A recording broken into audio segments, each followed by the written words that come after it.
The Maruti Suzuki Gypsy has been my favorite car ever since I can remember. And that's with good reason. For the Gypsy has been serving the Indian Army's front lines for well over 30 years. But now there seems to be a new contender. Well, the Indian Army is trying out this new model, Force's Gurkha Xtreme. And to ensure that the Gurkha is up to the task at hand, Force has taken its standard model and taken it up several notches. So this new Xtreme model gets a new engine, a new transmission, a new transfer case, new axles, new suspension, a new ECU. You get the picture. In fact, the only thing that this Xtreme model shares with the Explorer is the body shell. So will this new Force Gurkha Xtreme be able to serve as well as the rugged, dependable and versatile Maruti Suzuki Gypsy? Well, that's only something that the Indian Army's research will be able to tell us. Until then, I'm going to get behind the wheel of this Force Gurkha Xtreme and find out if it's the real deal.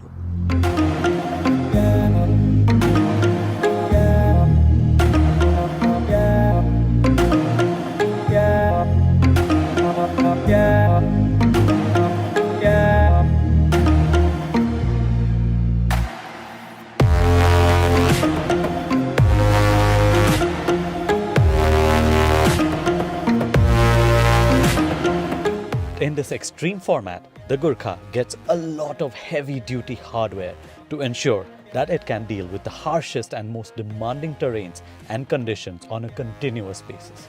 And it would have to if it were to serve the Indian Army in what includes some of the most challenging terrain and weather conditions in the world. So this purpose-built Gurkha Xtreme gets a couple of unique mechanical components that are unseen on any other production vehicle in India. These include its spring-over axle configuration that sees the new coil spring suspension mounted over the Dana 44 rigid axles. Then there is that factory-fitted snorkel, which again is a USP for the Gurkha Xtreme in India. And it is also the only vehicle in India to come with front and rear locking differentials, this side of the Mercedes-Benz G-Wagon. But then again, the G-Wagon is an import after all, and a very expensive one at that. Speaking of the G-Wagon, the overall silhouette of the Gurkha undoubtedly resembles that of the very first G-Wagon from 1979. Now this isn't really a coincidence, as the Gurkha Xtreme features core Mercedes-Benz hardware in the form of its engine and gearbox, while the transfer case is sourced from Borg Warner.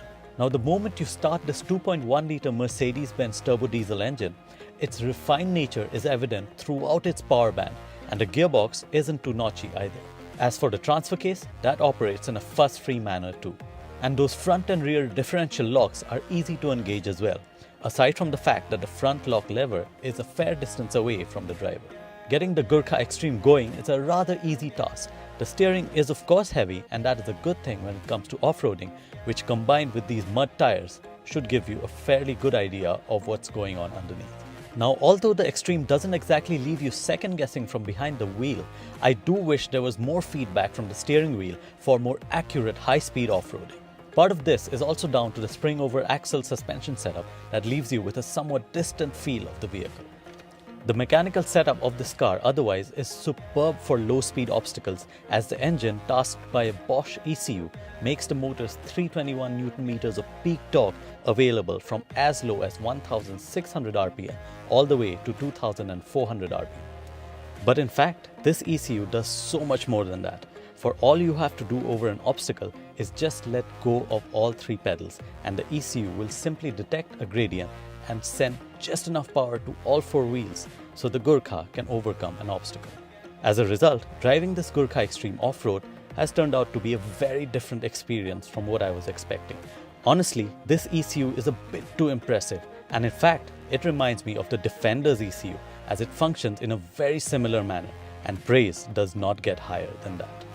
However, I would have liked for the ECU to give the driver a bit more liberty while tackling obstacles to give them better command.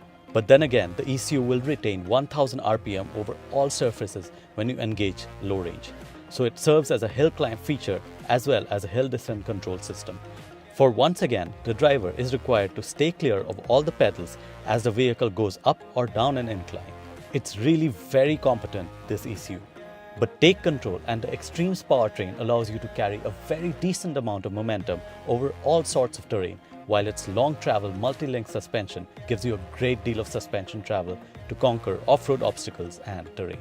Something that is further aided by the vehicle's impressive 44-degree approach angle, 30-degree breakover angle and 40-degree departure angle, courtesy of the Gurkha's short overhangs.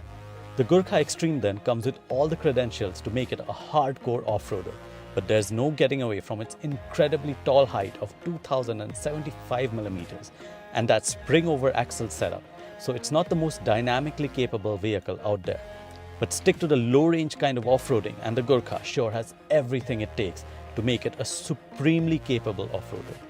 Moving onto the road though brings a different picture to life. The Xtreme with its spring-over axle setup has a lot of body roll.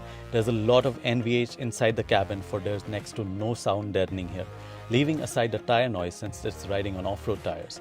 But then again, the steering is vague and requires constant adjustment on the road. The engine and gearbox though are totally roadworthy, for the oil burner pulls cleanly from the get-go and delivers strong power across the rev range and never feels out of breath or coarse. The gearbox too is fairly direct and easy to operate. It's only the heavy clutch that can become bothersome in stop-start traffic. So this Gurkha Xtreme then, like all previous Gurkhas, seems to be built towards a very purpose-oriented nature. It's a hardcore off-road vehicle. It's not the most suited for tarmac use. Now when it comes to the interiors of this Force Gurkha Xtreme, they haven't really changed much over the Explorer model. So you still get the same sort of a rudimentary dashboard. You get your air vents here. It comes with air conditioning and heating as standard. So that's a plus point on its side. But leaving aside those things, this is a purely utilitarian vehicle. You got an instrument cluster here, you got your rev counter here, the 4x4 lever down here for the transfer case as well is easy to operate. The differential locking, the rear ones here and the front ones there, so you got to pull them up and lock the differentials for hardcore off-road use. So all your operational stuff is right here. So this new Force Gurkha truly lives up to its Xtreme name tag. This ECU is so good, it just detects a gradient and climbs up. It'll detect a downhill gradient as well and act as a hill descent control. It's insane. It comes with a 3-inch lift kit already and it's got the works essentially right now. So this car truly has everything it takes to be a hardcore off-road product. It's just a matter of time now for it to be proven by the Indian Army's standards and then we'll see where this goes. At the same time, Force is also looking out at the private market with this car because it is extremely capable and is totally capable of catering to the off-road buyer. There's a lot of off-road clubs across the country now and this thing comes production ready. Nobody has to modify anything. The approach, departure and breakover angles are excellent. So this car really has what it takes to cater to the private buyer as well. All we need to now see is how it fares in the market space.